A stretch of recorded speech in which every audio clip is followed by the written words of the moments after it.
Olá, querido, querida, que a paz do Senhor Jesus esteja contigo, com a tua casa, com a tua família.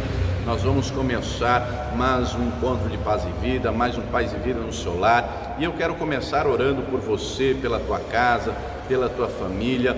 Vamos orar, vamos falar com Deus. Senhor nosso Deus e Pai, Deus bendito, santo, amado e todo-poderoso. Pai querido, eu oro agora por cada pessoa que está assistindo esta mensagem, que está assistindo agora, que está ouvindo, meu Pai, que o Senhor entre na casa dela, na vida dela, que o Senhor leve paz, que o Senhor leve, meu Deus, força, que o Senhor leve ânimo, meu Deus. Vivemos dias difíceis, dias trabalhosos, e muita gente tem desanimado, desfalecido. As lutas são grandes, meu Pai. Estamos lidando com uma situação terrível de escala mundial, mas nós confiamos no Senhor, nós confiamos no Teu poder, nós confiamos na Tua santa e poderosa palavra. Confiamos que o Senhor não nos deixa, não nos desampara. A Tua palavra diz que o Senhor nos toma pela mão direita e nos ajuda. Então vai agora levando saúde àquele que está enfermo, vai agora, meu Deus, levando ânimo ao desanimado, vai trazendo paz ao aflito,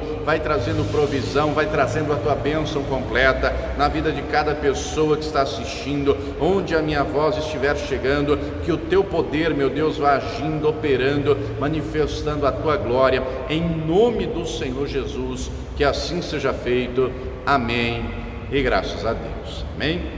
Glória a Deus. Pegue aí o teu evangelho, o teu livro santo, pegue aí, vamos para a palavra do Senhor. Abra comigo a escritura na carta de Paulo aos Romanos, capítulo 15, versículo 4. Se você tiver com a escritura em mãos, pegue, acompanhe. Se não estiver, escute. Está escrito aqui mesmo na carta aos Romanos que a fé vem pelo ouvir e ouvir a palavra de Deus, amém? Então vamos lá, Romanos capítulo 15, versículo 4, está escrito assim: porque tudo que dantes foi escrito, para nosso ensino foi escrito, para que, pela paciência e consolação das Escrituras, tenhamos esperança. Olha só, aqui o apóstolo Paulo, inspirado pelo Espírito Santo, deixa claro à igreja de Roma, e não só para eles, para a igreja de Cristo de maneira geral, que toda a Escritura foi registrada para nos ensinar, para nos instruir, para que através dela tenhamos paciência, tenhamos consolação, tenhamos esperança. Estamos vivendo dias difíceis, estamos vivendo dias trabalhosos, e a Escritura avisa que assim aconteceria. Agora, quando nós a conhecemos, quando nós a vivemos, quando nós praticamos o que nela ensina, quando nós nos agarramos a ela e cremos nela, nós enfrentamos tudo isso, tendo a esperança que aquele que fez as promessas é fiel para cumprir. O nosso Deus está no controle.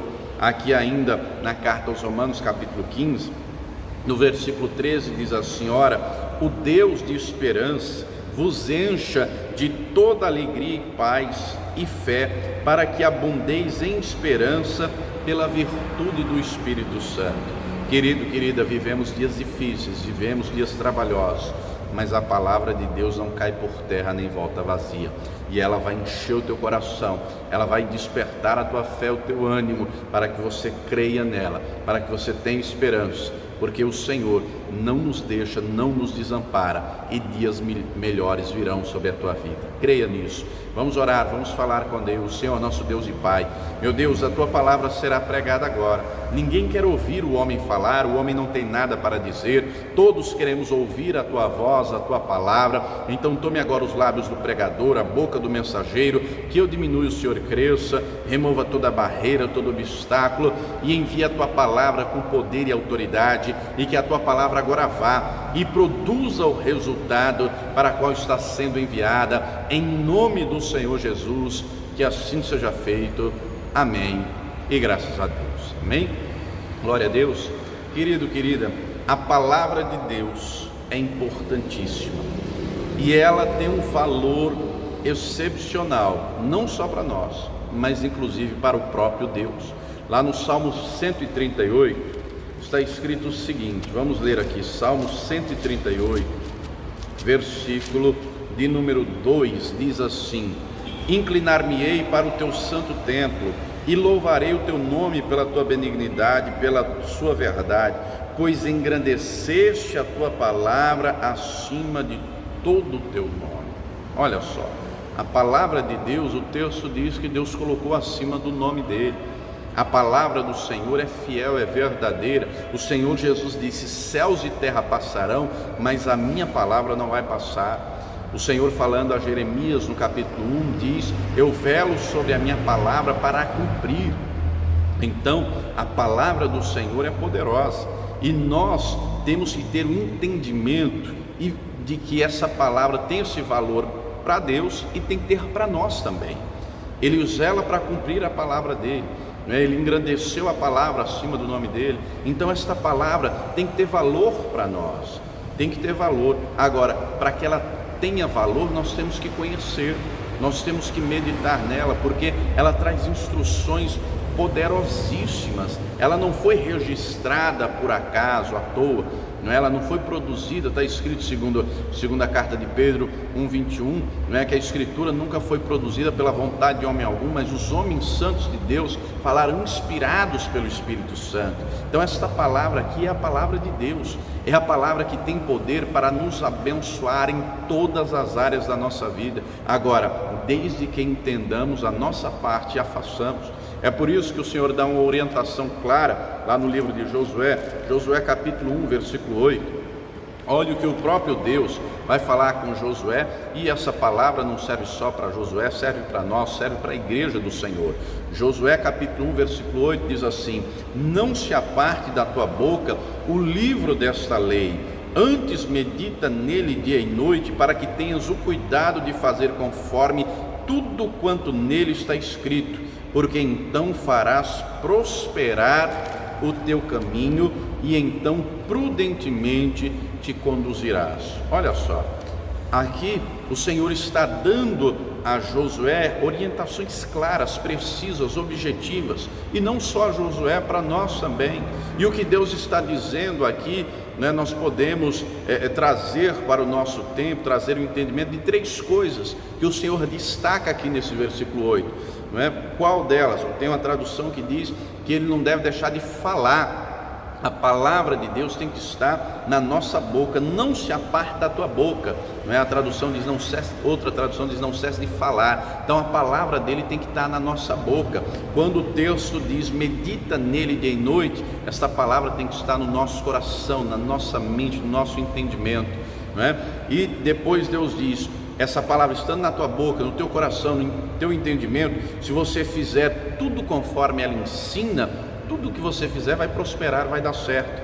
Então, o que Deus está dizendo aqui consiste em três coisas fundamentais, Nós temos que conhecer a palavra para poder falar, nós temos que meditar nela dia e noite, e nós temos que praticar o que ela ensina. Então, estudar, conhecer, guardar no coração, meditar e praticar são três coisas fundamentais para que qualquer homem de Deus, qualquer mulher de Deus tenha êxito, tenha sucesso na caminhada cristã. Querido, querida, vivemos dias trabalhosos, vivemos dias terríveis, e a palavra de Deus está se cumprindo, Céus e terra passarão, mas essa palavra não vai passar. E é por isso que é fundamental nós seguirmos este conselho que o Senhor deu aqui a Josué.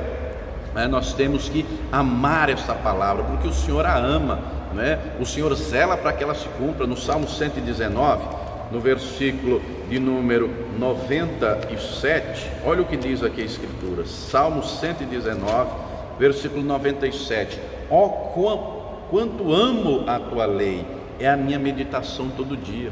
O salmista amava a Escritura, amava a palavra de Deus. Os salmos eram músicas, eram cantados, e este salmo aqui, o Salmo 119, que é o mais extenso de todos os salmos, e também o capítulo mais extenso de toda a Bíblia, o salmista canta a respeito da palavra, da importância da palavra. Meu irmão, minha irmã, quem conhece a palavra valoriza. Só que entenda algo, o conselho que Deus dá, a ordem, a orientação que Deus dá para Josué, vale para todos nós. E querido, querida, entenda, nós temos corpo, temos alma e temos espírito. Nós temos uma natureza humana, carnal, que é inclinada, tendenciosa ao pecado. Naturalmente, nós não queremos as coisas de Deus. Naturalmente, porque a natureza humana é inclinada ao pecado. Agora, também está escrito que o Espírito Santo testifica ao nosso espírito, não é? Que nós somos filhos de Deus, testifica as coisas de Deus, e é o Espírito Santo que nos impulsiona para as coisas espirituais. Só que depende também da nossa parte, depende também do nosso papel. Então a palavra tem um papel fundamental, a Escritura tem um papel fundamental no reino espiritual.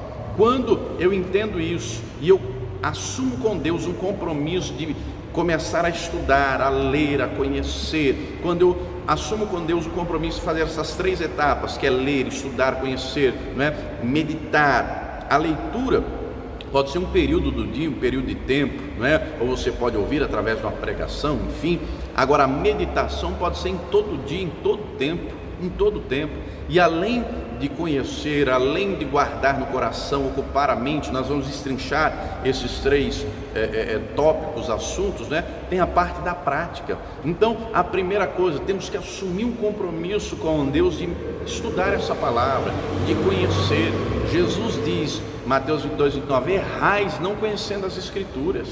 Não conhecendo, nós temos que conhecer a Escritura. Lá em Oséias 4, 6, o texto diz assim: o meu povo é destruído porque lhe faltou conhecimento. Só que o texto continua dizendo que o povo rejeitou o conhecimento. Querido, querida, quem negligencia essa palavra, mais se afasta dela. Quem rejeita, não quer saber dela. Agora quem ama, quanto mais busca, quanto mais conhece, mais quer conhecer. Querido, querida, assume esse compromisso a partir de agora de meditar nessa palavra, mesmo sem querer, leia. Comece, o primeiro passo é com a leitura.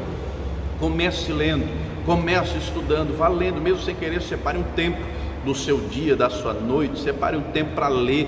Assuma esse compromisso com Deus. Tem muitos cristãos que nunca leram a Escritura inteira, nunca leram.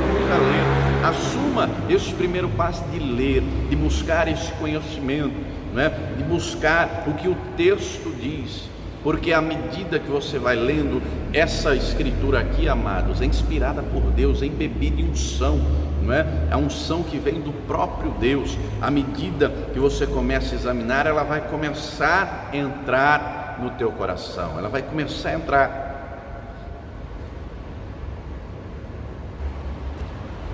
À medida que você for lendo a Escritura, ela vai começar a entrar no seu coração. Um ficcionista, um escritor brilhante, muito conhecido, chamado H.G. Wells, que era ateu, ele resolveu analisar os evangelhos, Mateus, Marcos, Lucas e João, do ponto de vista crítico, para demonstrar, para provar que aquilo tudo não passava de uma ilusão, de uma farsa, que a Escritura, que Jesus era uma mentira. E ele começou a estudar a Escritura, começou a ler. Ele era ateu, começou a ler, e à medida que ele foi lendo, certo dia, ele se viu de joelhos, orando, falando com Deus. Ele deixou de ser ateu e creu no Senhor, somente através da leitura da Escritura. E olha que a intenção dele não era buscar conhecimento, a intenção dele era provar que tudo aquilo era uma ilusão, uma mentira. E ele escreveu a seguinte frase: os 4 evangelistas, todos eles, dão-nos o retrato de uma personalidade muito bem definida, obrigando-nos a dizer: este homem existiu, isso não pode ser inventado. Olha só, um ateu falando isso do Senhor Jesus. E recentemente na nossa história, um psiquiatra, um doutor, cheio de diplomas, reconhecido mundialmente, um escritor famosíssimo, cujos livros estão publicados em mais de 70 países, chamado Augusto Cury.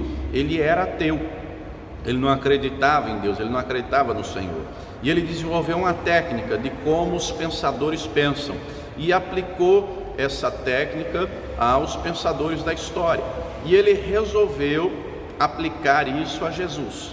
E ele pega as Escrituras em diversas versões diferentes, lembre-se que ele era ateu, começou a estudar para ver como era a personalidade de Jesus. Ele via Jesus como uma figura da história, alguém que a história contou, não é? Ele começou a examinar por conta disso, e ele viu que de fato a ser ateu não era algo correto, adequado. Ele começou a crer em Deus, ele começou a crer em Jesus, e inclusive ele escreveu livros a esse respeito, né? O Homem Mais Inteligente do Mundo e vários outros livros, assim como H.G. Wells, que era escritor, escreveu vários livros, deixou de ser ateu para crer no Senhor. Augusto Cury também deixou de ser ateu para crer no Senhor. Você pode até pesquisar na internet, né? O ex-ateu que se converteu e passou a crer em Deus, digite lá, escreva lá Augusto Cury, e você vai ver. Tudo isso veio pela leitura, pela leitura da Escritura. O que aconteceu na vida do H.G. Wells, do Augusto Cury. Então nós temos que ler essa Escritura, ler, porque à medida que vamos lendo, dia após dia, separe um tempo para isso, todos os dias, à medida que vamos lendo, ela vai entrando no nosso coração. E aí nós vamos para o segundo passo, para a segunda etapa, que é a meditação. É ocupar o coração, é meditar dia e noite, não é? O salmista diz, Salmo 1, olha o que diz aqui, versículo, deixa eu ler do versículo 1 em diante, um texto muito conhecido: bem-aventurado o varão que não anda segundo o conselho dos ímpios, nem se detém no caminho dos pecadores, nem se assenta na roda dos escarnecedores, antes tem o seu prazer na lei do Senhor, e na sua lei medita de dia e de noite. Pois será como uma árvore plantada junto a ribeiros de águas, a qual dá o seu fruto na estação própria, cujas folhas não caem, e tudo quanto fizer prosperará. Olha só, tem que amar a Escritura, tem que meditar nela dia e noite, como diz lá Paulo em Romanos 10:8, a palavra tem que estar na nossa boca e no nosso coração. Deuteronômio 6, verso 6, o Senhor através de Moisés diz: as palavras que hoje te ordeno estarão no teu coração. E era dever, né, dos pais daquela geração, e não só daquela, mas de todos os tempos, e nossa também, ensinar os filhos dia e noite. O próprio Senhor Jesus a esse respeito falou no Evangelho de Mateus, no capítulo 12, lembrando que o Senhor Jesus é o exemplo maior. A palavra estava na boca dele o tempo todo, ele sabia aplicar a palavra. No momento da tentação, o diabo quis distorcer em Mateus 4, mas ele aplicou a palavra corretamente. A palavra não saía da boca dele, ele meditava nela, e ele disse algo muito interessante aqui em Mateus 12, no final do versículo 34, ele diz assim: pois o que há em abundância no coração, disso fala a boca. O homem tira boas coisas do seu bom tesouro, e o homem mau do mau tesouro tira coisas más. Então o coração, a boca fala do que o coração está cheio. Com o que é que tem enchido o teu coração, querido? Nós temos que encher o nosso coração com a palavra de Deus. Nós temos que meditar nesta palavra, né? Lá Filipenses 4, no versículo 8, o apóstolo Paulo diz assim, Filipenses 4, versículo de número 8, está escrito assim: quanto ao mais, irmãos, tudo o que é verdadeiro, tudo que é honesto, tudo que é justo, tudo que é puro, tudo que é amável, tudo que é de boa fama, se há alguma virtude, se há algum louvor, nisso pensai. Nós temos que ocupar o nosso coração, a nossa mente, amados, com aquilo que agrada a Deus. Querido, entenda uma coisa: quando nós entregamos a vida ao Senhor Jesus e o recebemos como Senhor e Salvador, não é automaticamente que os pensamentos mudam, não. Se não fosse assim, a Escritura não traria essa orientação, não traria esse trecho informando aquilo que nós devemos nos ocupar. Tem gente, infelizmente, que ocupa a mente com pensamentos que não agradam a Deus. No Antigo Testamento, Davi, que nem tinha a Escritura completa como nós temos, ele vai dizer: Senhor, que as palavras dos meus lábios e o meditar do meu coração sejam agradáveis a Ti. No Salmo 19 ele diz isso, né? No Salmo 19 ele diz isso. Então nós temos que assumir este compromisso com Deus, de ler a Escritura, buscar esse conhecimento, para trazer esse conhecimento para o coração, porque esse conhecimento, quando vai entrando, a palavra, quando vai entrando no nosso coração, vai entrando no nosso pensamento, vai mudando o estilo de vida, completamente. Nós não podemos permitir ou nos deixar permitir que o nosso coração se ocupe só de coisas mundanas, que o nosso coração se ocupe de pensamentos que não agradam a Deus, de pensamentos pecaminosos, né? São impurezas. Não podemos permitir que o nosso coração se ocupe da voz maligna que sopra dizendo: Deus não te ama, Ele te abandonou, olha o que está acontecendo na sua vida, cadê Deus aí? Isso é a voz do diabo. Nós não podemos permitir que essa voz entre no nosso coração. Estamos vivendo dias terríveis, trabalhosos, e a Escritura avisa que ia ser assim. Qual é o depósito que está no teu coração? Quanto da palavra você foi guardando, você foi armazenando dentro de você? Porque tudo que está escrito é para nos ensinar. Se tem dentro de você um depósito desta palavra, no momento de uma situação que você passar, esta palavra vai sair do papel da teoria e vai se tornar viva.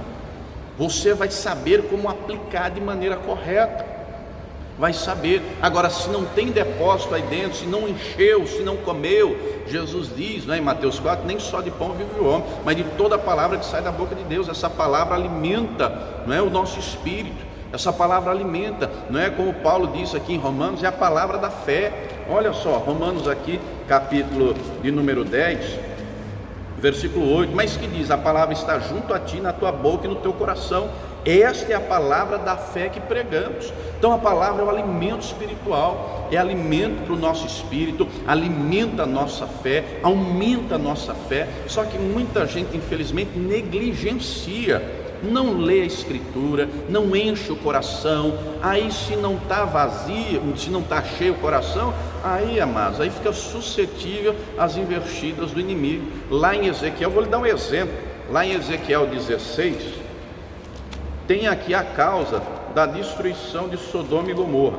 Ezequiel 16, verso 49 diz assim: eis que essa foi a maldade de Sodoma, tua irmã, soberba, fartura de pão e abundância de ociosidade teve ela e suas filhas, mas nunca esforçou a mão do pobre e do necessitado. Olha só, tem um ditado muito conhecido que diz assim: cabeça vazia, oficina do diabo. Sodoma e Gomorra tinham tempo ocioso, tinha fartura de pão, mas tempo ocioso. Não se ocupava com as coisas de Deus, aliás, não queria nem saber de Deus, queria saber era do pecado. Lê depois lá, Gênesis 13, não é? O texto diz que eram grandes pecadores contra o Senhor. Lê Gênesis 19, não é? A prática homossexual era cultural em Sodoma e Gomorra. Então nós temos a responsabilidade de nos encher da palavra, falar a palavra, estudar para que ela esteja na nossa boca e meditar nela para que ela esteja no nosso coração. Só que isso tem que ser um compromisso assumido, pessoal. Eu assumi esse compromisso com Deus há anos, eu assumi. Você precisa assumir também. Você precisa assumir esse compromisso com Deus também. Tem muito cristão que não conhece nada da Escritura, conhece um versículo ou outro, né? Conhece até versículo apócrifo: água mole e pedra dura, tanto bate até que fura. Onde está escrito isso na Bíblia, não é? Isso aí é dito popular, mas muita gente cita coisa, nem na Bíblia está. Não tem conhecimento, porque não lê, porque não assumiu esse compromisso pessoal. É ler. Deus falou a Josué, e serve para todos nós, é ler, estar com a palavra na boca, e não só na boca. O Senhor Jesus deixa claro que a boca fala do que o coração está cheio. Querido, querida, nesses dias de isolamento, de pandemia, que tem de casais, de famílias destruídas, porque faltou a palavra, faltou, o coração está cheio. O que tem de gente depressivo, ansioso, angustiado, a vida arrebentada, porque não tinha o depósito da palavra. Os dias maus chegaram, e a Escritura fala que os dias maus viriam. Fala, Eclesiastes, vamos aqui, Eclesiastes capítulo 12, a Escritura fala que os dias maus viriam. Livro de Eclesiastes, capítulo número 12, lembra-te do teu Criador nos dias da tua mocidade, antes que venham os maus dias, e que cheguem os anos dos quais venhas a dizer, não tenho neles contentamento. Aqui Salomão está se referindo aos dias maus na questão da velhice, não é? Não tem mais aquela atividade, o trabalho, aquele vigor da juventude, enfim, não é? Estou falando do enfado da velhice e tudo mais. Só que esses dias maus, vamos para o Novo Testamento, olha o que o próprio Senhor Jesus vai dizer lá em Mateus, o Sermão do Monte, Mateus capítulo 6, versículo 34, O próprio Senhor Jesus disse assim: não vos inquieteis, pois, pelo dia de amanhã, porque o dia de amanhã cuidará de si mesmo, basta a cada dia o seu mal. Efésios capítulo 5, a Escritura avisa. Efésios, carta de Paulo aos Efésios, capítulo de número 5, olha o que diz aqui a Escritura. Efésios 5, versículo de número 15 diz assim: portanto vede prudentemente como andais, não como necios, mas como sábios, remindo o tempo, porquanto os dias são maus. Mas a respeito do fim, Paulo não diz que seria só mal, seria terrível. Segunda carta de Paulo a Timóteo, capítulo 3, no versículo 1: sabe, porém, isso, que nos últimos dias sobrevirão tempos trabalhosos. Outra tradução diz dias terríveis. São os dias que nós estamos vivendo, queridos. Essa Escritura está se cumprindo, ela está se cumprindo, só que ela traz orientação para tudo. Em Efésios capítulo 6, o apóstolo Paulo diz no versículo 13: portanto tomai toda a armadura de Deus, para que possais resistir no dia mau, e havendo feito tudo, ficar firmes. A Escritura fala tudo. Então, quando essa palavra está na minha boca, no meu coração, eu medito nela, eu vou saber aplicá-la nas situações que eu enfrentar. Ela traz promessas gloriosas, né? Por exemplo, lá em Isaías 43, né? O Senhor diz o seguinte, vamos ler aqui, olha que promessa gloriosa. Nós temos que nos agarrar a esta palavra, nós temos que nos agarrar às promessas que o Senhor nos fez. Isaías 43, verso 1 diz assim: mas agora assim diz o Senhor que te criou, ó Jacó, e que te formou, ó Israel, não temas, porque eu te remi, chamei-te pelo teu nome, tu és meu. Quando passares pelas águas, estarei contigo, e quando pelos rios, eles não te submergirão. Quando passares pelo fogo, não te queimarás, nem a chama arderá em ti. Note que o Senhor diz quando, não diz se. Os rios aqui, o fogo aqui, representa as lutas, as adversidades, as aflições, os problemas que todos nós iremos enfrentar, todos. Só que o Senhor promete: eu vou estar com você. Esse problema, essa adversidade não vai te destruir, não vai ser o seu fim. Você vai passar, mas eu vou estar com você. Aqui mesmo Isaías 41, verso 13 diz assim: porque eu, Senhor teu Deus, te tomo pela tua mão direita e te digo: não temas, que eu te ajudo. O Senhor nos ajuda, queridos. A palavra traz promessas. É por isso que Paulo, orientando a Timóteo, que era o seu filho na fé, olha o que ele vai dizer para Timóteo. Paulo falando a Timóteo, primeira carta de Paulo a Timóteo, capítulo 4, verso 13, diz assim: persiste em ler, em exortar, em ensinar. Persistir em ler, porque quanto mais nós lermos, mais ela vai entrar no nosso coração. Te falei há pouco 2 exemplos de ateus que se converteram lendo a Escritura, o H.G. Wells, o Augusto Cury, lendo as Escrituras. Agora muita gente negligencia, pega o celular, vai para a internet, vê vídeo que não convém, vê rede social, se encher, desculpe a sinceridade da expressão, se encher de porcaria, alimentar a alma com lixo virtual, alimentar a alma com coisa que só vai denegrir, destruir o seu interior, que vai matar a sua fé. Querido, querida, desperte, desperte o sono, Paulo diz isso aqui, em Efésios 5, pelo que diz, Efésios 5,14, pelo que diz: desperta tu que dormes e levanta-te dentre os mortos e Cristo te esclarecerá. Está na hora da igreja despertar, está na hora da igreja acordar, está na hora de parar de sofrer. Você acha que Deus quer ver você vivendo essa vida de sofrimento emocional, com a alma abatida, destruída? Você acha que Deus quer ver você vivendo desse jeito? Claro que não, querido. Claro que não. O Deus quer ver o reino de Deus em primeiro lugar na tua vida, só que depende de você querer também. Lá na terceira carta de João, lá no final, terceira de João, no versículo 2, João escrevendo ao irmão Gaio disse assim, terceira de João só tem alguns versículos, é uma carta curtinha, essa carta só tem 15 versículos. No versículo 2 assim: amado, desejo que te vá bem em todas as coisas e que tenha saúde, assim como vai bem a tua alma. Na King James diz assim: como é próspera a tua alma. João está dizendo: olha, do mesmo jeito que a tua alma é próspera, que todas as coisas que você empreender fazer, que você quiser fazer, que tudo vá bem, que tudo dê certo. E esse é o desejo de Deus. Esse é o desejo de Deus. Deus quer isso para o povo dele. Deus quer isso para mim e para você. Só que depende de nós também lermos a Escritura, meditarmos nela. Mas não é só ler e meditar. Tem a terceira coisa, falei no início da mensagem, né? É ler, comer, né? Buscar o conhecimento, comer, meditar, ocupar a mente, ocupar o coração. E a terceira coisa, a prática da palavra. A prática. Porque, querido, querida, a Escritura deixa claro que quem só é ouvinte e não praticante se engana. Olha só, carta de Tiago, capítulo 1, deixa eu ler o versículo 21 e 22, diz assim: pelo que, rejeitando toda imundícia e acúmulo de malícia, recebei com mansidão a palavra em vós enxertada, outra tradução diz implantada, a qual pode salvar a vossa alma. Versículo 22, e sede cumpridores da palavra e não somente ouvintes, enganando-vos com falsos discursos. Querido, querida, a pessoa que só ouve, que só fala, que só medita, mas não pratica, está se enganando.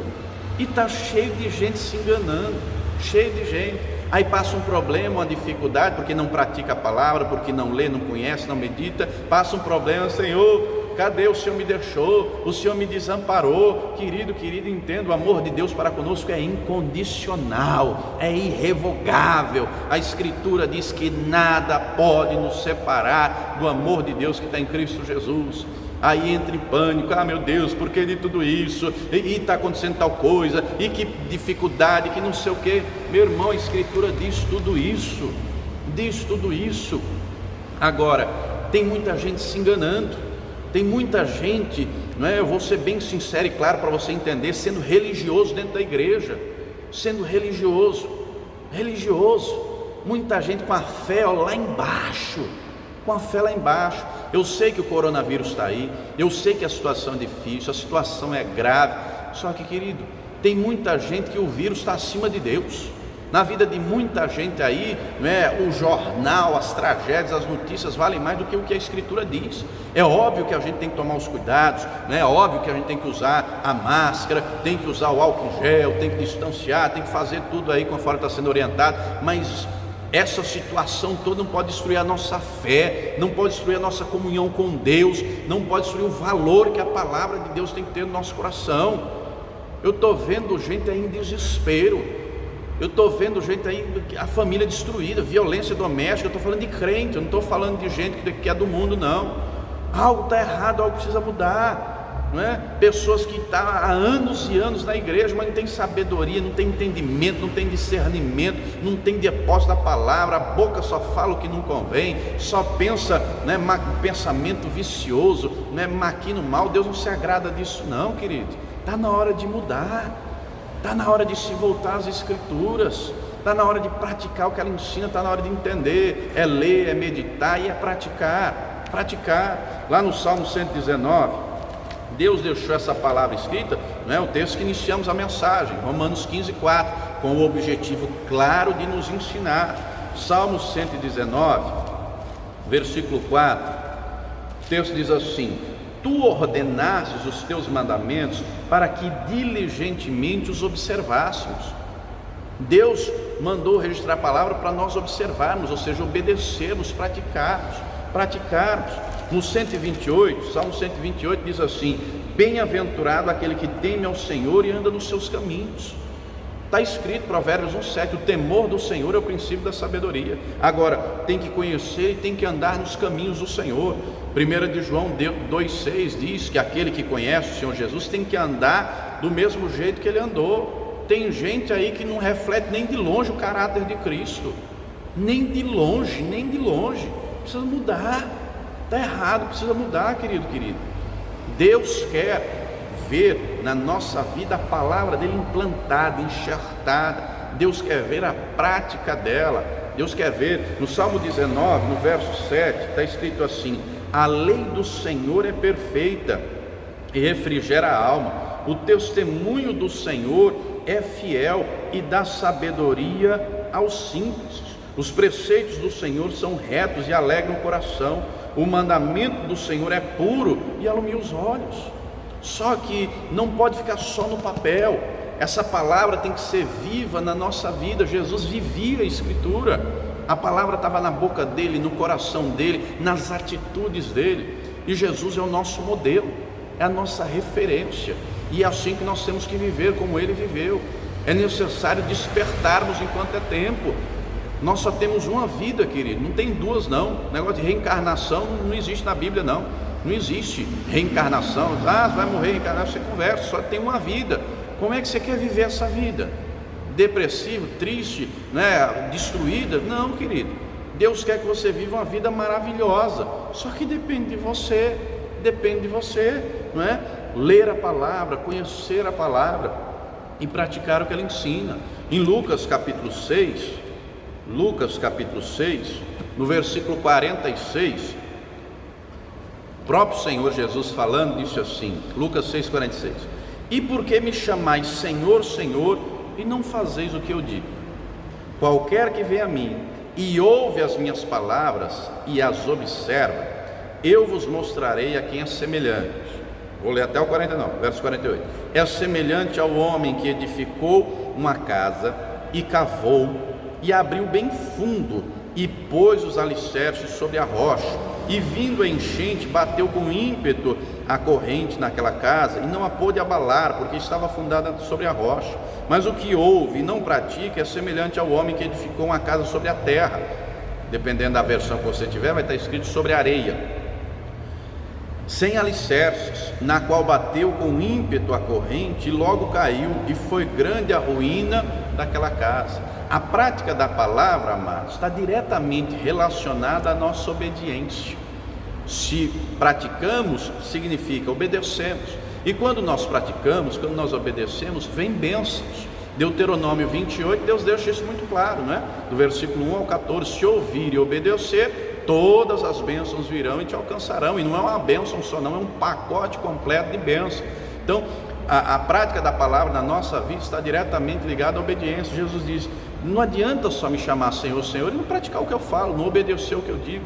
E aqui ele vai trazer o exemplo de duas pessoas, de dois tipos de pessoas, ou melhor dizendo, o comportamento que as pessoas exprimem diante da palavra dele. Uma pessoa ouve e pratica, obedece, e a outra ouve e não pratica. Ele traz um exemplo, né, para demonstrar isso, né? O que ouviu é semelhante ao homem que edificou uma casa e cavou e abriu bem fundo e pôs os alicerces sobre a rocha. Note que a enchente veio, a correnteza veio sobre os dois, sobre quem ouviu e praticou e sobre quem não ouviu quem ouviu e não praticou.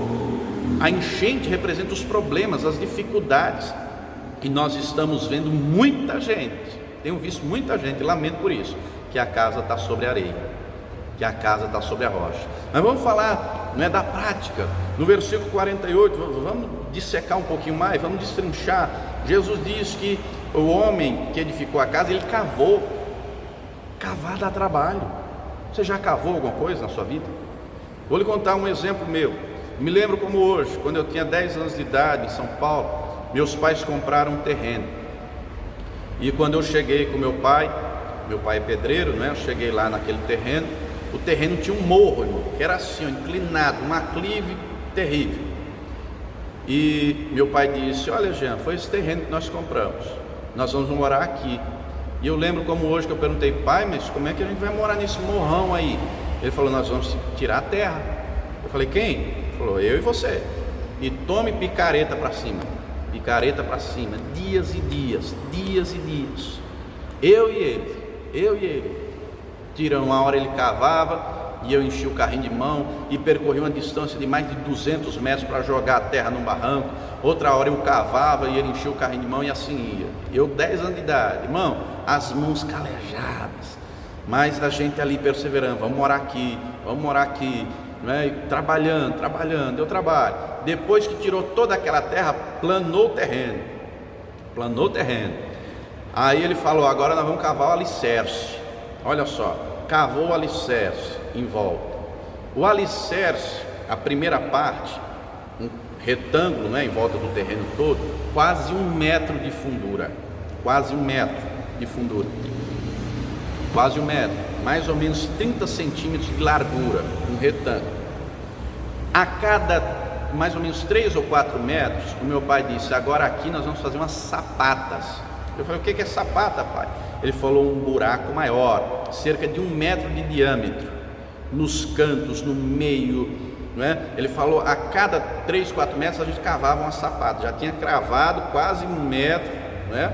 30 centímetros de largura. A gente começou a cravar um buraco, um retângulo. Quem é pedreiro, quem trabalha com construção está entendendo o que eu estou falando.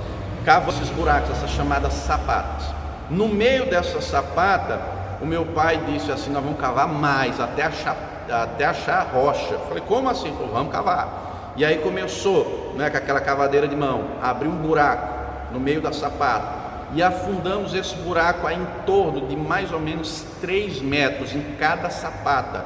Se não me engano, era em torno de quase 20 sapatas. Em cada uma, no centro, um buraco de mais ou menos uns 30 centímetros de diâmetro, afundou até achar rocha. Aquilo deu trabalho. Eu perguntei: pai, mas por que tem que fazer isso tudo? Eu estava cansado, eu era um garoto. Ele falou: porque nós vamos construir uma casa de pelo menos uns 3 andares. Então, quanto mais fundo a gente cavar, quanto mais firme for o alicerce, mais a gente pode construir para cima, que vai aguentar. Se o alicerce não for fundo, a casa cai. E ele pedreiro, e eu nem crente era, e ele também não. Eu me converti depois, né? Anos depois, quase uma década depois. Mas eu ouvi aquela instrução, ele era pedreiro, sabia o que estava fazendo, cavamos. Irmão, deu trabalho, mão calejada, mas o alicerce foi profundo. A casa, depois chegamos ao 3º andar, deu trabalho, né? Deu trabalho. Muito crente é superficial, porque não cava aqui, ó, é ler, é comer, é cavar, tem que cavar. Os alicerces são os fundamentos da palavra. Muita gente não conhece a palavra, não sabe defender a fé, não sabe falar de nada, porque não conhece, não tem alicerce, não tem raiz profunda, não é? Jesus fala na parábola do semeador, em Mateus 13, não é? De uma parte da semente que caiu entre as pedras e não tinha raiz, aí foi logo queimado. Então tem que cavar, ó, tem que abrir bem fundo, tem que cavar fundo, tem que pôr os alicerces, tem que pôr sobre a rocha. Quem é a rocha que a nossa fé tem que estar apoiada, minha gente? A rocha tem um nome, a rocha é Jesus Cristo. E Jesus Cristo, em Apocalipse 19:13, está escrito que o nome pelo qual ele se chama é a palavra de Deus. Então Jesus é a palavra viva, a palavra rema, a palavra revelada. Esta palavra tem que ser o alicerce para os nossos pensamentos, para as nossas atitudes, para o nosso comportamento, para as nossas decisões,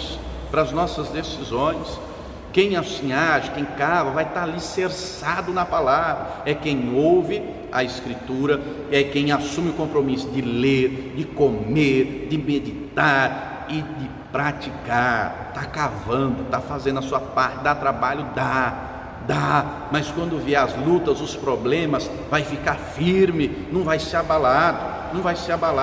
O outro que ouviu, mas quis uma casa na superfície, não cavou, não afundou bem, não pôs alicerce, estava lá a casa, mas na hora que veio enchente, caiu, e não caiu um cômodo só não, querido. No versículo 49, Jesus deixa claro que veio a correnteza e caiu, e foi grande a ruína daquela casa, caiu a casa inteira, foi tudo destruído. E assim tem muita gente com a vida destruída, o casamento destruído, a vida emocional, sentimental, financeira destruída.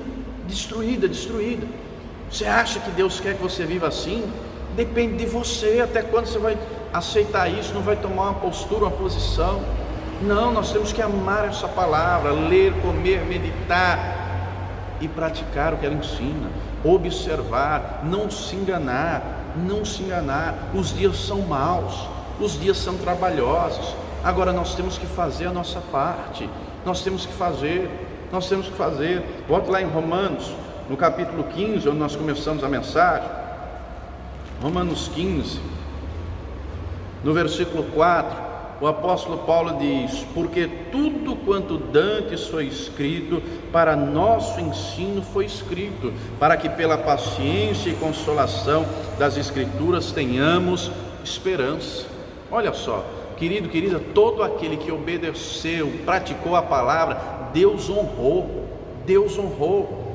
Pega, por exemplo, lá José, filho de Jacó. Ele nem Bíblia tinha. O evangelho começou a ser escrito por Moisés, foi descendente de José 400 anos depois. José nem Bíblia tinha. Quando ele está na casa de Potifar, a mulher de Potifar prepara toda aquela cena, chama José para se deitar com ele, com ela, né? E José diz: eu não posso pecar contra Deus. Não posso pecar contra Deus. Olha só, não posso pecar. Mas de onde é que ele aprendeu isso? Com os ancestrais dele, com Jacó, com Isaac, com o Abraão. Abraão obedeceu, creu, Deus o honrou e o abençoou. Isaac do mesmo jeito. Gênesis 26, né? Um tempo de crise, um tempo de fome. Isaac quis ir para o Egito. Deus disse: peregrina nessa terra, porque eu vou ser com você. Ele creu, obedeceu, semeou, e a Bíblia diz que naquele ano ele colheu 100 vezes mais, se engrandeceu, se tornou muito grande, tem a possessão de vacas, de ovelhas. Deus o honrou porque ele obedeceu. O Jacó do mesmo jeito. Lê a vida do Jacó. Chegou lá no sogro, lá no tio Labão, não é? Como diz o ditado, com a mão na frente e outra atrás. Creu em Deus e Deus o honrou. Deus dizia para ele: leva as ovelhas para tomar água em tal canto. Ele levava. Aí o Labão mudava o salário. Deus dizia para ele: faz assim, descasca a varinha, põe lá. E Deus foi honrando e abençoando. E José entendeu isso. A obediência ao Senhor tem que ser prioridade na nossa vida. Ele preferiu ser lançado na cadeia do que deixar de desobedecer a Deus. Mas Deus não o desamparou. Quando ele foi lançado na cadeia, a Escritura diz que o Senhor era com ele. O Senhor era com ele. E aquela momentânea tribulação, que não foi tão momentânea assim, durou mais de 2 anos, ele continuou firme na presença do Senhor. Na Bíblia não está escrito que José murmurou, reclamou, entrou em depressão.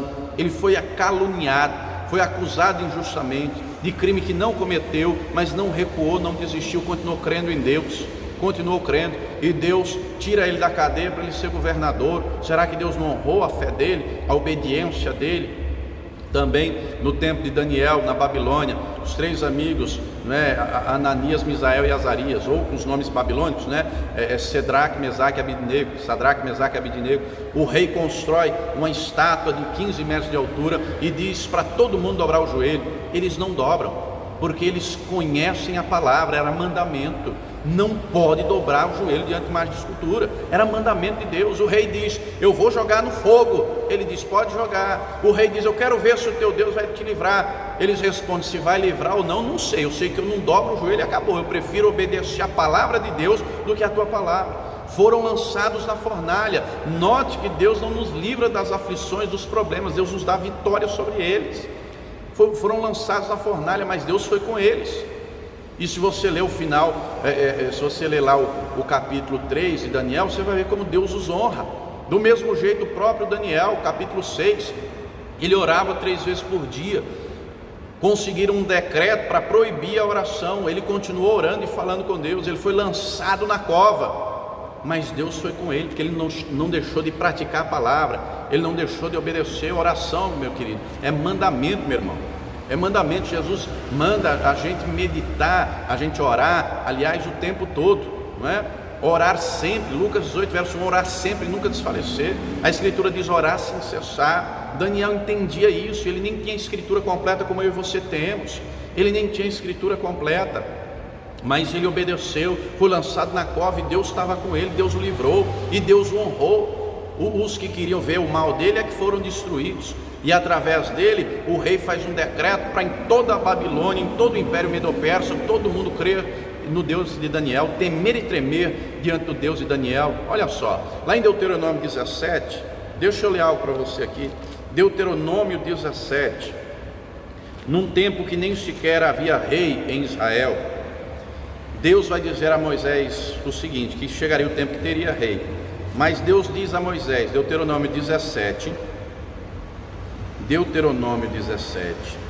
versículo 18, diz assim: será também que, quando se assentar sobre o trono do seu reino, então escreverá para si um translado dessa lei num livro, do que está diante dos sacerdotes levitas, e o terá consigo, e nele lerá todos os dias da sua vida, para que aprenda a temer o Senhor seu Deus, para guardar as palavras dessa lei, esses estatutos, para fazê-los, para cumpri-los. Olha só, naquele tempo, queridos, só quem tinha a escritura eram os sacerdotes. Naquele tempo, para ter uma cópia era tudo manual, era trabalhoso, era demorado. Só que Deus dá uma ordem clara: quando tiver rei, o rei tem que ter uma cópia. Faz uma cópia e dá para ele. E a ordem que eu estou dando para o rei é ler todo dia, meditar, se ocupar para aprender a temer ao Senhor, para cumprir essa palavra. Olha só, a mesma coisa que estamos ministrando desde o início: é ler, é meditar e é praticar, para aprender. O Davi entendeu isso, e é o maior rei da história de Israel, e esse padrão que Deus requer ao longo da escritura inteira vale para nós também, não é? Lá em Apocalipse 5 o texto diz que em Cristo nós somos reis e sacerdotes. A obrigação continua a mesma: é ler, é meditar e é praticar, porque quando nós assim fazemos, as bênçãos vêm e tudo vai bem, a bênção do Senhor vem. Querido, querida, lembre-se disso: ler, meditar e praticar. Vivemos dias difíceis, vivemos dias trabalhosos, só que esta palavra não passou e nem vai passar. Céus e terra passarão, mas ela não vai passar. Tudo vai se cumprir. 1 de João, capítulo 2, diz assim, 1 de João, capítulo 2, versículo 15: não ameis o mundo nem o que no mundo há. Se alguém ama o mundo, o amor do Pai não está nele. Porque tudo que há no mundo, a concupiscência da carne, a concupiscência dos olhos, a soberba da vida, não é do Pai, mas do mundo. Verso 17: e o mundo passa, e a sua concupiscência, os seus desejos, mas aquele que faz a vontade de Deus permanece para sempre. Fazer a vontade de Deus é praticar o que o Senhor ensina. Fazer a vontade de Deus é ler a Escritura, comer, adquirir conhecimento, ocupar a mente, o coração, praticar. Quando nós assim fazemos, nós vivemos uma vida com sabedoria. Lá em Provérbios, capítulo 2, livro de Provérbios, capítulo 2, versículo 10, assim: porquanto a sabedoria entrará no teu coração e o conhecimento será suave à tua alma. Quanto mais lemos, quanto mais meditamos, quanto mais nós praticamos, mais a sabedoria vai entrando no nosso coração. A sabedoria, como diz Salomão, dá vida ao seu possuidor. Vou lhe dar um exemplo. Alguém disse certa vez, né, que conhecimento é saber que tomate é fruta. Sabedoria é não colocar ele na salada de frutas. Olha só, um exemplo simples, né, de sabedoria. E o Senhor nos dá sabedoria para agir em todas as situações, em todas. Então, assuma com Deus este compromisso hoje. Deus usou o profeta Amós para dizer que chegaria o tempo que as pessoas teriam fome, mas não de pão, e sede, mas não de água. Fome da palavra, sede da palavra, né? Sede de justiça. Espero que você, assistindo, ouvindo essa mensagem, o Senhor desperte essa fome no teu coração. Desperte para que você assuma com Deus este compromisso de assumir, de ler essa palavra, de meditar nela e de praticar o que ela ensina. Eu quero orar agora. Vamos orar, vamos falar com Deus. Senhor, nosso Deus e Pai, Deus bendito, santo, amado e todo-poderoso, meu Deus, a tua palavra é viva, ela é fiel, ela é verdadeira. Ela nunca cai por terra nem volta vazia, ela sempre produz o resultado. E a tua palavra, meu Deus, como diz o salmista, fortalece até os nossos ossos. A tua palavra nos dá sabedoria, entendimento, discernimento. A tua palavra, quando nós lemos, meditamos, praticamos, traz bênçãos e vitórias. E eu oro agora, meu Deus, para que o Senhor visite cada pessoa que está assistindo agora esta mensagem, onde a minha voz estiver chegando, que o teu poder vá agindo e operando. Vai agora, meu Deus, despertando fome nesta pessoa, fome da tua palavra. Vai agora, meu Deus, trazendo ao coração dela a aplicação personalizada desta palavra. O Senhor conhece a vida que ela tem levado, tem vivido.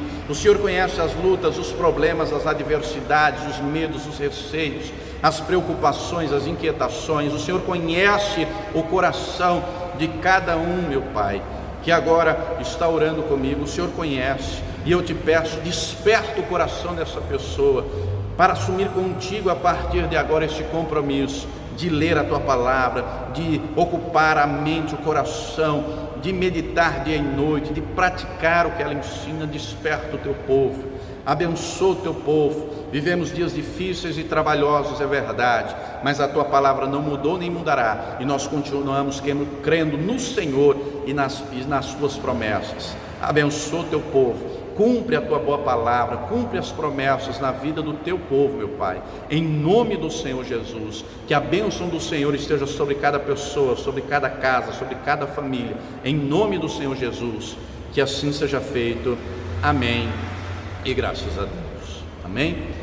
Deus abençoe você, a tua casa e a tua família, em nome do Senhor Jesus.